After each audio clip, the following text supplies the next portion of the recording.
दुनिया में कई ऐसे रहस्य हैं जिसके बारे में लोग आज तक नहीं जान पाए हैं। आज हम आपको एक ऐसे ही रहस्य के बारे में बताने जा रहे हैं जिसे देखकर आपको यकीन नहीं होगा। छत्तीसगढ़ के धूड़ नक्सल प्रभावित दंतेवाड़ा जिले में ढोलकल पहाड़ी पर मिली गणपति की विशाल प्रतिमा का यह रहस्य अब तक नहीं सुलझ पाया है। करीब 4000 फीट की ऊंचाई पर इसे स्थापित कैसे किया गया, यह अब तक रहस्य बना हुआ है। इस क्षेत्र के लोग इन्हें अपना रक्षक मानकर इनकी पूजा करते हैं। ढोलकन पहाड़ी दंतेवाड़ा शहर से करीब 22 किलोमीटर दूर है। कुछ ही साल पहले पुरातत्व विभाग ने प्रतिमा की खोज की। करीब 3 फीट ऊंची और 2.5 फीट चौड़ी ग्रेनाइट पत्थर से बनी यह प्रतिमा कलात्मक है। प्रतिमा के दर्शन के लिए इस पहाड़ पर चढ़ना बहुत कठिन है। विशेष मौक़ों पर ही लोग यहाँ पूजा पाठ के लिए जाते हैं।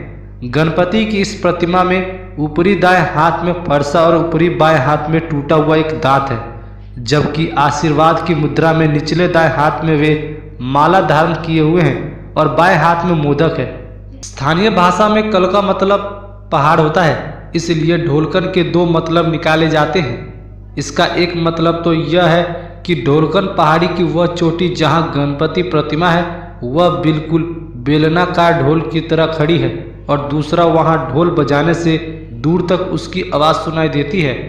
आर्कियोलॉजिस्ट के मुताबिक पूरे बस्तर में ऐसी मूर्ति कहीं नहीं है, इसलिए यह रहस्य और भी गहरा हो जाता है कि ऐसी एक ही प्रतिमा यहाँ कहाँ से आई। पौराणिक कथाओं में हुए गणेश और परशुराम के बीच युद्ध को इस प्रतिमा से जोड़कर देखा जाता है। एक बार परशुराम शिवजी से मिलने कैलाश पर्वत पर गए थे।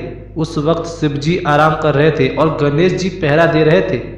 गणेश जी ने परशुराम को रोका तो दोनों में युद्ध शुरू हो गया। गुस्से में परशुराम ने अपने फरसे से गणेश का दांत काट दिया। लोग यहाँ गणेश को अपने क्षेत्र का रक्षक मानते हैं। इन सब कड़ियों को जोड़कर किंवदंती प्रचलित है कि गणेश और परशुराम का युद्ध यहीं हुआ होगा। शिवजी की शक्ति रक्त दंतिका देवी है। दंतेवाड़ा की दंतेश्वरी माई को रक्त दंतिका का ही रूप माना जाता है। प्रतिमा के बारे में रिसर्चर्स का कहना है कि करीब 1000 साल पुरानी है। तब क्षेत्र में नागवंशियों का शासन था। गणपति के पेट पर नाग का चित्र भी अंकित है। इस आधार पर माना जाता है कि उसकी स्थापना नागवंशी राजाओं ने कराई होगी। हालांकि ऊंचाई पर ले जाने या वहां बनाने के लिए कौन सी तकनीक अपनाई, ये अब भी रहस्य है।